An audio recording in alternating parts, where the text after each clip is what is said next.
You and your Twitter account have created quite a stir during the offseason. You ever type something on Twitter and say, you know what, maybe I shouldn't hit send on this one?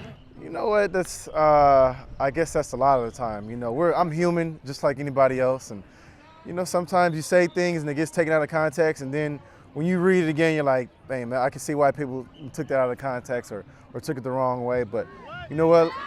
I'm human, just like anybody else, and you know, sometimes I'm going to make mistakes, say things that everybody may not agree with, and that's just the kind of way it goes. You know, all I can do is hopefully, you know, not try to make too many people mad. And you know, at the end of the day, I love New Orleans. I want to be here first and foremost, and that's what matters the most, you know. On draft night, the Saints traded up and selected Mark Ingram. Moments after, you tweeted, "It's been fun, New Orleans." Yeah. You regret it? I regret it to a certain extent, because at the time, what I was thinking was that, hey, it looks like the team's moving on without me. I wasn't saying that, hey, all right, see you guys later. You know, I'm out of here since they drafted another running back. I was saying that, well, since all the other running backs have been taken care of, there's a big question mark with me. Conventional thinking would tell you that, hey, maybe the team might be moving on without, you know, this player, and that's kind of what it looked like. And I'm sure everybody else was thinking that. I wasn't the only one that was thinking that. That didn't just come out of nowhere. So that's the way it looked like to me. But at the end of the day, after talking with the coaches and the team, they all still want me back and they still want me here.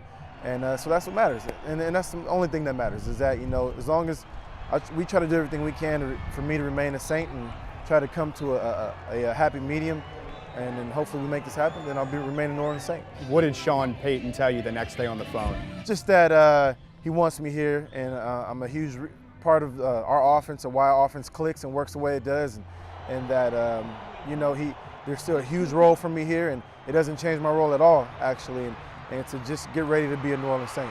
What did it mean to you when Drew Brees came out and Sean Payton came out and said, you know what, we still have a vision for Reggie Bush with the Saints? It means a lot. You know, when you talk about the head coach of the team and you talk about the leader of the team and Drew Brees, you know, anytime those guys come out and say something like that, it definitely resonates with me, and I'm sure it resonated with all of New Orleans. But you've had to share most of your career. You talk about Deuce, Pierre. I mean, right. Why would it be any different with Mark Ingram? Right, exactly. And you never know. You know, there's sometimes these situations can work out in your favor. Sometimes they don't work out in your favor. And at some point in time, every football player, every athlete is going to have to come to the ugly side of this sport, and that's the business side of it.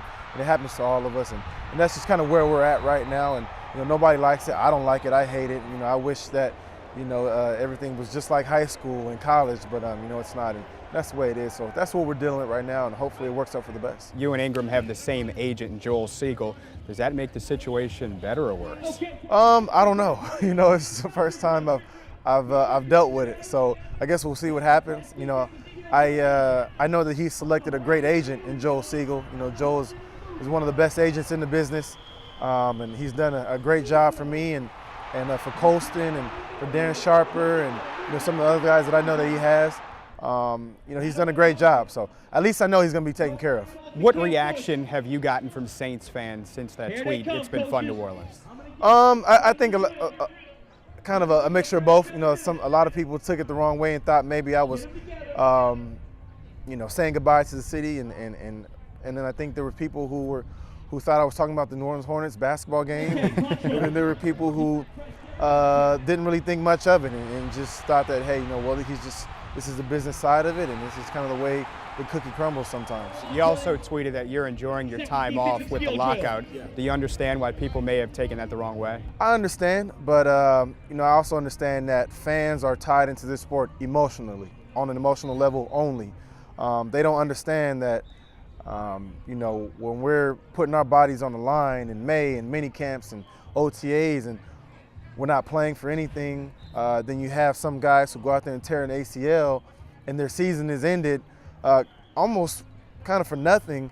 You know, that's tough, you know, and then they don't have that same opportunity to go out there and produce and you know, hope, especially if they're in their contract year, you know, that's tough. You have all kinds of different scenarios. So I think that's where the NFLPA and the NFL owners have to come to a meeting point, and how we can figure this thing out to where either we're getting paid a little more, or either maybe we do away with some of the mini camps and the OTAs, or just some way that we're not putting our bodies on the line and not being taken care of at the same time. So I am enjoying my off season, my off time right now, and I'm sure there's a lot of other guys in the NFL and guys I've spoken to that aren't exactly mad that we're not in mini camp right now. But like I said, we just have to find a way to take care of this so that everybody's happy, because obviously nobody likes being jobless. I don't like being jobless. None of the other NFL players like being jobless.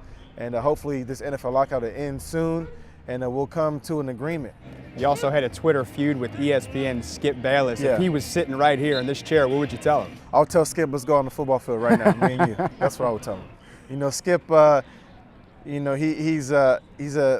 think he's good at what he does, but I think when there's certain guys who can't possibly understand what we go through, what we put our bodies through day in and day out, unless they've actually been through it. And especially at this level, at the NFL level, it's a dog-eat-dog world. And so Skip Bayless he has a tendency to say things about certain players or about a lot of players, and without really understanding what those players have to go through, just on a daily basis, just to get your body up day in and day out for 6 months, it's tough. But we're not asking anybody to feel sorry for us. We get taken care of, we get paid well, and that's just part of the sport.